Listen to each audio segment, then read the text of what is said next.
26 күндөн бери мен өзүмдүн челленджимди аткарып атамын. Сиздер менен чогуу, сиздер дагы көрөрман болуп көрүп атасыздар. Баарыңыздарга рахмат. Каналымда катталып менин видеороликтеримди көрүп атканыңыздарга. Азыр достор, биз 26 күндөбүз. Баланс $6180 көтөргөн элек. Акыркы видеороликте бүгүн бизде продолжение болот достор. Продолжать этебиз өзүбүздүн челленджибизди. Уже 22 күндөн бери менин общий доходум 7000 плюс 6000 да азыр баланста бар. Каждый жума сайын достор мен платформадан вывод кылып турамын да. Часть, либо же какой-то бир процентти еженедельно мен чыгарып турамын и заметкага жазып атамын да. Акыркы выводум биринчи выводум 1300, экинчи вывод 2700, үчүнчү вывод $3100 болду. Ошо менен баланс общий вывод $7 болду, $7000 и азыр баланста ошо $6180 бар.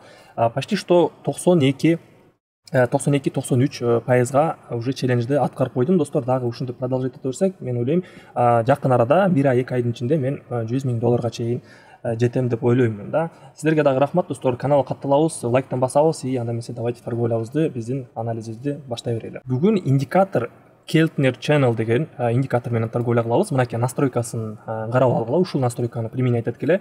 EMA 6 коебуз, ATR период 23 и множитель 1ге коебуз достор. Все, сохранить этебиз и индикатордун названиясы Keltner Channel деген да. Мынакей ушул индикаторду коебуз дагы и 30 секунддук таймфреймди койгонду унутпайбыз достор. Сделкаларыбызды 1 минуттан ачабыз. Бул индикатор менен сиздер дагы пробовать этип көргүлө достор. Азыр мен сиздерге түшүндүрөм кандай учурларда бул Keltner менен торговля кылыш керек экендигин да.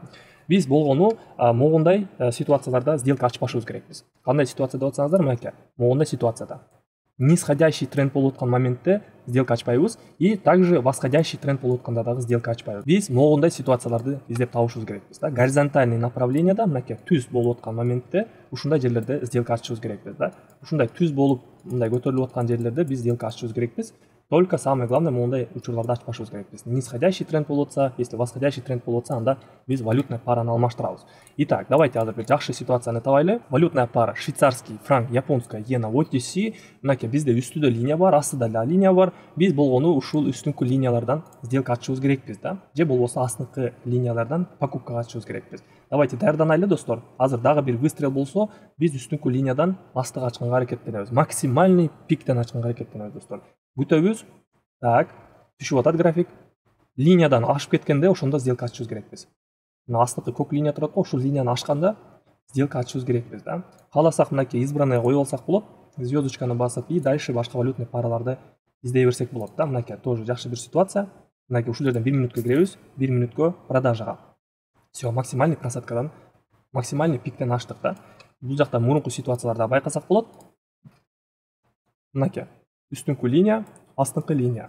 Мынакей выход болгондо эле сделкаларыбызды 1 минутка ачабыз. Мынакей ушул жерлерден сделкаларыбызды покупкага ачышыбыз керекпиз. Мынакей бул жакта да бизде выход болду и как раз ушул выходтан 1 минуткө снижениега аштык да. 3, 2, 1, 0 есть достор. Плюс. Так, дальше. Валютная пара мынакей швейцарский франк, японская иена OTC, выход болуп атат. Даярданабыз. Выход болгондо эле сразу сделкабызды повышениега ачабыз. Мынакей ушул жерден ача берели 1 минуткө покупкага. Все. Самое главное ушундай моменттерде ачышыбыз керекпиз да. Ушундай кайталанып аткан моментинде мынакей мына коридор болуп атат бизде. Ушундай коридорлордон ачканга аракеттенгиле да. Когда график волатильность күчтүү болуп атканда да, үстүнкү уровеньден бат алдыга түшөт и астыңкы уровеньден бат-баттан үстүгө көтөрүлгөн уровеньдерден биз сделка ачышыбыз керекпиз да. Бул волатильность күчтүү болуп аткан ушул моментте биз анализ кылып ушул индикатор менен торговля кылсак болот да. Так, давайте биз сиздер менен анда эмесе башка валютный параларды карай берели, пока бул сделкабыз жабылганга чейин. Так, 30 секунддук таймфреймди койгонду унутпайбыз. Самое главное 30 секунддук таймфреймди анализировать этишибиз керекпиз. Так, пока что давайте могу сделкабызды байкайлычы кандай жабылат экендигин. 12 секунд. 8.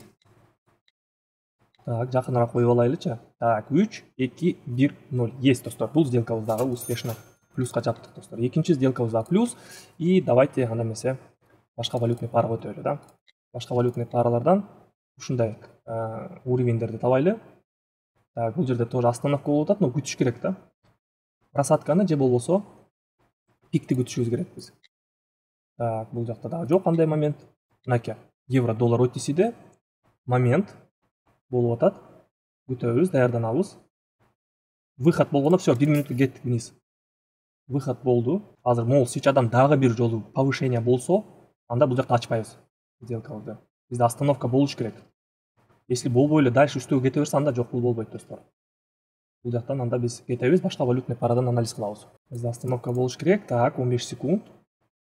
Но все же достор, биздин индикаторубуз иштеп атат. Биздин индикаторубуз жакшы результаттар берип атат. Бизде уже канча 3-чү сделкабыз. И 2-1-0. Есть достор. Бул сделкабыз дагы успешно плюска жаптык. Могундай учурларда кирбейбиз достор, мынакей. Катарский реал, китайский юань валютный парада мынакей бизде выход болуп атат, но бизде бул жерде тренд болуп атат. Көрдүңөр, тренд восходящий болуп атат. Бир направлениеде эле график үстүгө жылып баратат. Бул жакта биз азыр могу линиядан астыга ачсак, график дальше эле көтөрүлүп кете бериши мүмкүн да. Ошондуктан мындай учурларда биз сделка ачпайбыз достор. Мынакей валютная пара тиинди доллар OTC 1 мүнөткө продажага ачтым достор. Ситуация бизде бир эле линияда турат, мынакей ушул коридордун ичинде.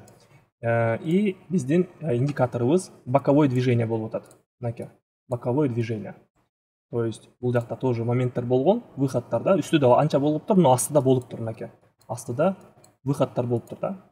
Азыр биз мынакей үстүнкү линия пробитие болуп атканда биз сделкабызды пониженияга ачып атабыз. Кээ бир ситуацияда болот, тренд ушул жактан баштап тренд болуп кетет да, восходящий болуп. Но байкайбыз достор, бизде линия выход болду бул жакта үстүнкү линиябыздан. Так, 10 секунд. 10 түшпөбү. Түшүш керек. 5 4 3 ичине жетпей калды. Ладно, тренд болуп кетти бул жакта. Көрдүңөрбү, каждый линиялар 1 2 3 4 линия тең подряд көрдүңөрбү чыгып кетти бул линиядан. Значит, бул жакта азыр тренд болот, восходящий, ошондуктан бул жактан сделка ачпайбыз. Так, ушул жерден 1 мүнөткө ача берели. 2 сделка. Как раз бул жакта еще восходящий тренд болуп, мынакей биздин коридорубузда график жылып жатат да. Мынакей бизде үстүнкү линия сопротивления, астыңкы линия поддержки, мынакей выходтар болуп атат. Биринчи выход, экинчи выход, мынакей азыр үчүнчү выход болуп атат. И как раз ушул жерден разворотный паттернде биз сделкабызды покупкага ачып атабыз да. Также биз сиздер менен покупкага ачып атканыбыз жакшы бир мүмкүнчүлүк. Бул жакта бизде график бир направленияда үстүгө өсүп жатат да. Бир направленияда үстүгө кетип атат. Биз болгону астыраак өрүгүндөн астыңкы позициялардан покупкага ачабыз да. Вот. И биздин сделкабызга 15 секунд и көрүп тургандай эле караңыздар достор, кандай шикарно сделкабыз плюска жабылып атат. Балансыбыз уже плюс-минус 6350 долларга чейин көтөрүп койдук да. Давайте байкайбыз. 5 секунд. 3 2 1 0. Есть. Шикарно сделкабыз плюска жаптык. Балансыбыз 6360 доллар болуп калды достор. Плюс-минус биз 200-250 долларга плюска чыктык да. Давайте дагы бир ситуацияны табайлы ушундай эле. Так, евро рубль OTC аябай жакшы момент. 1 мүнөткө ача берейин. 1 мүнөткө покупкага ача берейин, анткени азыр бул жакта разворотный тренд болуп башталышы мүмкүн да. Мынакей бизде карагылачы кандай линия болду. Мынакей выход болду. Выход болуп еще жабылды достор. Мынакей көрдүңөрбү? Фитиль болду. Бизде выход из астыңкы линиябыздан выход болуп, плюс еще үстүдө жабылды да. И жакшы разворотный паттернден биз сделкабызды покупкага ачтык достор. Мен ойлойм, бул сделкабызды азыр плюска жаап кетебиз деп да. Анткени мынакей мурунку ситуацияларда байкасак болот. Акыркы разворотный движение бул жакта болуптур эле. Мынакей жашыл линия болгон. Да, линия сквиз болуптур и резкий паттерн разворотный болуп үстүгө кетти да. И бул жакта дагы ушундай картина болуп атат, но бул жакта случайда эмес да. Так, бизде дагы 15 секунд бар. Возможно, даже көтөрүлүп кетет азыр. Давайте байкайлы. 8 7 5. Да, все же анализибиз, индикаторубуз. Ой, акыркы секундда минуска жабылып калды достор. Акыркы секундда бизде минуска жабылып калды. Ладно достор, эч нерсе эмес. Давайте кийинки валютный пара көтөрөлү анда. Аябай жакшы сигнал болду эле, бирок евро новозеландец OTC мынакей выход болуп атат. Сразу 300 сделка ачайынчы. 300 сделка.